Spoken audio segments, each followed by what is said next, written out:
welcome to the Women's Bar Association of Illinois Cable Show. I'm Judge Patrice Ball-Reed, the past president of Women's Bar, and my co-host is Judge Jessica Arong O'Brien, who is the current president of the Women's Bar Association. We had a previous session where we were speaking with Justice Ann Burke, and because there was so much information, it was so exciting and so much fun, we had to do some more. So we're going to speak with Justice Burke again, and Judge O'Brien is going to begin to speak with her now. Justice, I want to start with your religious upbringing. I know that you went to Catholic school in grade school and then also in high school. And I know that your faith is very important to you.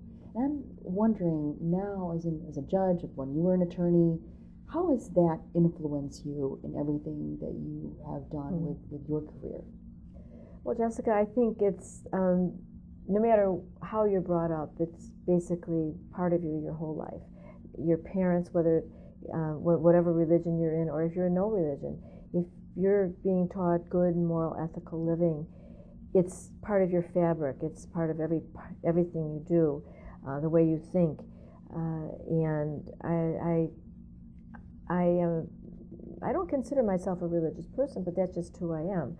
I try to go to my church often. You know, when I'm in Springfield, I go in the morning. When I'm here, I try to go often, as much as possible. But I think it's at the everyday conduct that you abide by in your life that you try to keep yourself intact with some sort of a faith base. And the only time I experienced some questioning was when I was on the National Review Board for the United States Conference of Catholic Bishops, that investigating the sexual abuse crisis with the clergy in the church. And I did that for a few years and chaired that investigation.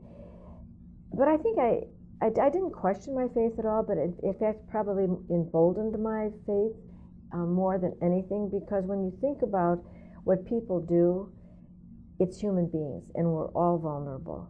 We all are vulnerable, and no matter, we do things we are not proud of, and we all say things we're not proud of. But that really was something that put me on I think, kind of a plane where I had to think about that all the time, that these are human beings making very bad decisions about very heinous crimes. And that's what happened with the bishop's investigation, is that, of course, people who are attracted to youngsters that's been going on since the beginning of time. And in our society, it is a crime. And the church, as well as other organizations, not just the Catholic Church, I think violated the trust people had in them by not making them be part of the criminal justice system or filing charges. That must have been a very difficult project. It was. It was how very did that difficult. come about? With being I was appointed to that board through the bishops. They wanted to have a National Review Board, a lay board, do the investigation. So I was one of the first three appointed. Myself, Governor Keating from Oklahoma, and Bob Bennett. He was the former Clinton lawyer, you might recall, out of Washington, D.C. So the three of us were the first three on the board, and we developed who else would be on the board with the bishop's approval, the local bishop's approval. So people like Leon Panetta, he was on the board. Bill Burley, who was head of Scripps Howard, the largest publishing company in the world, he was on the board. We had some psychiatrists. We had a man by the name of Michael Bland, who was a former priest who was a victim of sexual abuse. And we investigated in the United States. So if anyone saw the movie Spotlight, that is right on point.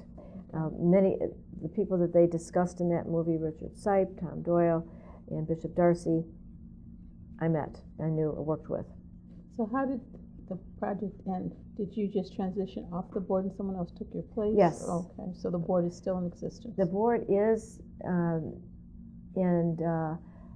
really haven't kept up with it, but the initial was the investigation and the report, and we commissioned John Jay College of Criminal Justice to commission how many victims, how many offenders there may be in the United States in the last 50 years. And then we wrote a report on that. So that was a serious project for you. Emotionally, once you finished it, what were you able to do? Because you had to come back out of that. That had to be difficult. That's a point that it's like anything we do, you get so engaged and so involved, and then you start to realize after the impact of what you do. And I think that's important for all of us, especially lawyers and women lawyers, is that, you know, you work on a trial, you work on a project, and we have to know that whatever you're doing is really important. And we want people to work on these projects, even though it is hard.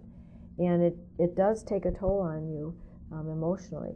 But if you have any grounding, whether it's faith or moral ethical living that you've learned from your parents and your grandparents and your family, you're able to get through that and move on. Actually, you learn a lot by that process. You've still been active with, like, for example, the Catholic Lawyers Guild. You were on the board. Yes. I was on the board too, but I'm not so sure I have contributed significantly. But no, I don't either, but I think it's important to be, because no matter how long you're on a board, whether it be the Women's Bar Association or anything, you give it your best shot, and you do contribute. You never know. Isn't it interesting how you work with somebody and you never know how they've taken to you or if they've listened to you? I'll never forget when I was an attorney in a divorce case for two children whose parents were going through a very tough divorce. And the young girl, who was 12, for a whole year I'd meet with the boy and the girl for a whole year and talk about a lot of things, tell them what the possibilities were, what's happening in their parents' case. I wanted to know what their grades were. This young girl would not talk to me for a whole year. And then the judge proceeded to make a judgment, and then I never heard again. And I think that's what happens to us, doesn't it? That you never hear back whatever happens.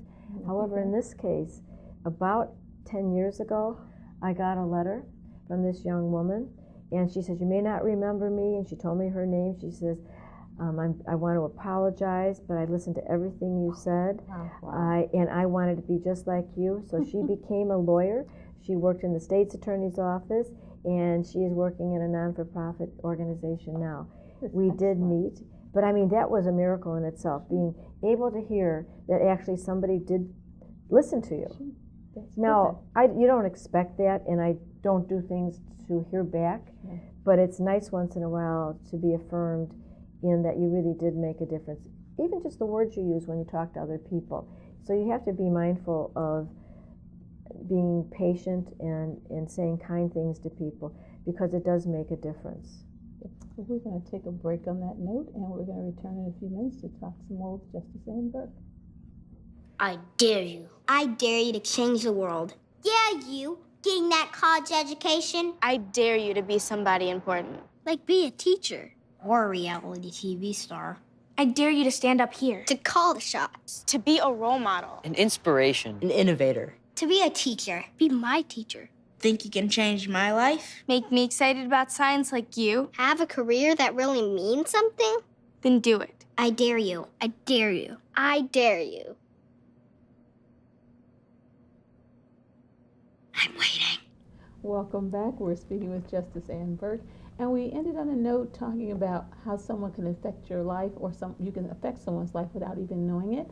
And so being kind and being conscientious and listening is an important aspect of who you are as a person, and you should continue to do that, because you never know what's going to happen in your own life or another person's life. But we're going to talk with Justice Burke some more, because she's given us such great pearls of wisdom. So Jessica, more questions? Well, Justice, you know what? Actually, the second surprise you're going to get is, I think I interviewed you for that article that was published regarding the Special Olympics, and I think one of the things that you had mentioned was you have to be careful with what you say to people, because you don't know how that you're going to take them. Like just the way that girl that you represented. Yes.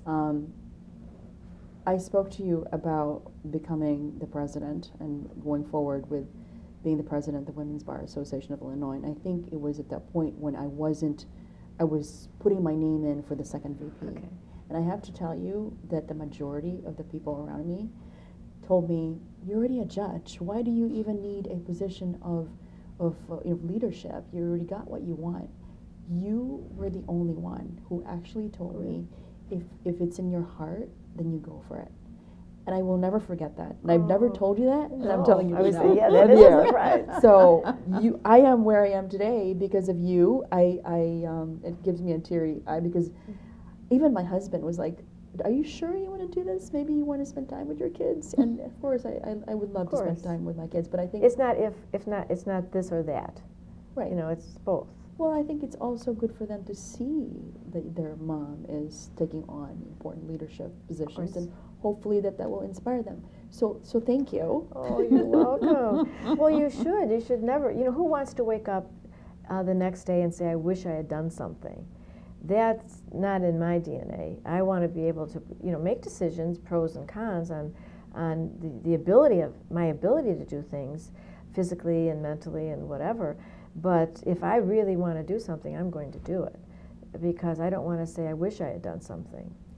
No regrets. No That's regrets. always a good thing. Yeah. So in terms of women out there who are facing challenges, like you said, you're dyslexic, as well as being an older woman trying to make some transition and change your life, what advice would you give them in terms of accomplishing that and going forward? Well, they have to look at their own life, where they are in their own life, and what their responsibilities are around them. I was fortunate to have a lot of support from my husband, and my mom was alive at the time, so she was able to take over a little bit with the kids. But outside of that, even today, you still need support. I mean, even at where I am today, you still need help. Everybody needs help. Nobody can do anything on their own. I agree with Nothing. And when you're down and out, sometimes you're thinking, "Oh, I just can't do it." You just have to get yourself together. So you ought to take a day off and walk around the block a couple of times and just get your head cleared and just get started again. They say when you move up in leadership, and especially when you get to the top, and I consider your position, obviously you're in the top in the Illinois judiciary, and it's harder to find your true friends. So when you talk about finding people that you want to talk to and just air out how you really feel, it must be difficult to find, because I don't know, you wouldn't know, is this person just being my friend because I'm in my position? Like, how do you go through that and figure out who your true friends are when you get to your level? Yes. You do have to be careful. There's only a few friends, real true friends, that I can have very personal conversations with. And those people have been my friends my whole life. It's pretty grounded. You know who your friends are. Now, I have wonderful associate friends that I'm very friendly with and have a wonderful time, but they're not the intimate friends that you're speaking of. And you don't need a whole lot of friends for that. You just need good people that love you and trust you and will listen to you, just to listen. And so you don't need a whole bunch of friends. I have a lot of friends. I don't like to think people are always calling me for lunch or dinner because they want something. I'll be happy to go to lunch or dinner just to be friendly and to meet new people. But if they do ask for something, I'll try. Why not? If it's in my ability to do something, I'll always try to help someone. And so I really try not to let that get in my way. We're going to take a break here on that note, and we're going to come back and ask some more questions of Justice Ann Burke. I'm only 17, but I know about investing. Believe in something, buy shares in it, watch it grow. So, what if you could invest in the future? The future of kids, like a stock. Not the kind of stock that's about making money, but a stock for social change. A whole new kind of investment called Better Futures. When you invest, it helps kids go to college. I could be one of the first college graduates from my family, the first philanthropist from my neighborhood. And if I'm the first, then maybe there's a second and a third. Believe in us, invest in us, watch us grow. My name is Sydney, and I'm your dividend.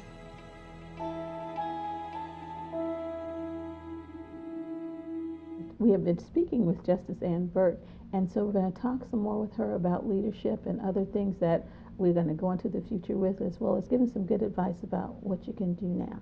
So, Judge Ann? Justice, being in the Supreme Court, really, we view you, of course, Judge Borid and I view the Supreme Court as the leaders of the judiciary, and you've certainly seen many of us, not just from the bar world, but leadership in different commissions and in different organizations. Mm-hmm. From your perspective, what do you think makes a good leader? Having good people surrounding them who want to improve. So if the lawyers in Illinois didn't want to better themselves, then how could we do anything to improve if they weren't willing to feel good about themselves? I think our whole profession is based on trying to improve from the ground up, and we could order people to do things, but that doesn't engage them into wanting to improve. So the Women's Bar Association is doing things all the time to improve society through women working together to help do that.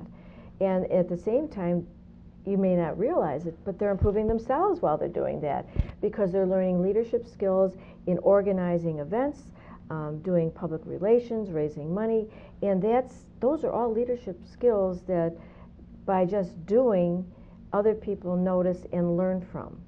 So it isn't like you can take a book and learn leadership skills. You can read about it, but it doesn't help. You have to do it. Okay. So if you're going to have a clothes drive for the women who are in jail, Cook County Jail, it would be helpful. I was in court, Brown Court, one day, not that long ago, and a woman came in with a garbage bag over her. She clearly had some mental health issues, but where were the lawyers, the public defenders, the state's attorneys, and the sheriff's office helping to put some clothes on this woman that would make her presentable for court?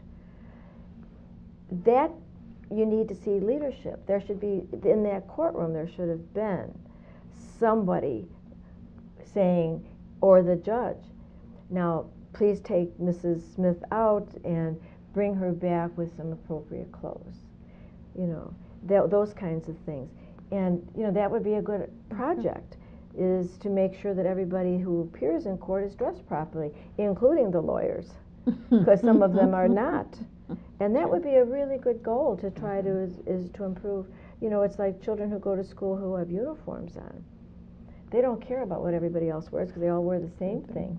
And they're freer to think about other things. But if they are a distraction, I know that I shouldn't say this, but being on the appellate court and the Supreme Court, if someone isn't dressed in an appropriate way, it's a distraction and not paying attention to what they're saying. Or if somebody's out in the courtroom talking and being busy doing, that's a distraction. And so those kinds of things are distraction. But I think that the law profession, and especially women, should take audit of themselves often, you know, and say, now what can I do better to improve this recipe, which is me? You know, I can get, you know, I can be better, I can say kinder words, I can be nicer to people. You know, that other attorney who's been kind of giving me a hard time, be nice, you know, and maybe that other person will be nice too. So we can all, and so the system itself, even the systems can be improved through audits, and not take them personally that you're doing something wrong, but you just want to have the idea of improving. It isn't that you're doing anything wrong, it's just that you can do something better.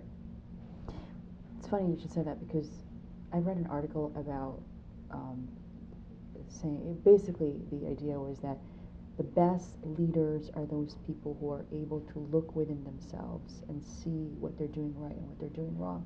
So that's exactly what you're saying. Yes. The And thing so is- leadership comes from underneath, really. It's not, we can all be told what to do, or I can have a writ of mandamus saying you've got to do this. Well, that doesn't help. It doesn't get everybody engaged. And that's why it's important to have bar associations and have leaders in our profession start getting everybody motivated to do things from the ground level, and then we will do it as well. The issue, though, with women leaders is that I think there's not many of us, especially in law firms and in corporations especially. And It's not because you can't do it. It's because you haven't been elected by the law firm's hierarchy to do it. Right. And so that glass ceiling can be broken. Just keep on being tenacious Pushing. about it. Pushing and pushing. And instead of thinking of it as famine, we can have a feast, right? Well, sometimes, be careful what you wish for, because then you're going to be responsible for it too. Yes, people volunteer you often when you come up with a suggestion. That is what happens. Your term is, you're running in 2018. 2018, I assume I will be running for retention, God willing. I hope. That's a good thing. Is that even a question? Well, life is interesting. You live every day and hope that you'll be healthy enough mentally and physically, and your family doesn't have the responsibilities of your family won't require me to not to do it. So when you were working in the Park District, did you ever think in your wildest dream that you will be a Supreme Court justice? I didn't even know what a Supreme Court justice was. You don't know. Why would you know? I mean, why would you pay any attention to that? All I cared about is Rayford Johnson, Rosie Greer, and phys ed people. Basketball players, football players. What was your dream when you were working for the Park District, or when you were a kid? What did you want to be? I just wanted to enjoy life, and I did. I didn't think there. I didn't think where I was going. I was just thinking about where I am today, and what I was doing was the best I could do. I never thought about what's to be. Never. I still don't. That's a good note to end on, enjoying life. Well, thank you so much, Justice Burke. It was a Patrice. pleasure to talk with you today. Likewise. And allowing us to use your space. It's been a wonderful time. Really appreciate it. Thank you so much for tuning in to our show. This has been the Women's Bar Association of Illinois cable show, and we look forward to you coming in to look at us again at some time in the future. Thank you so much.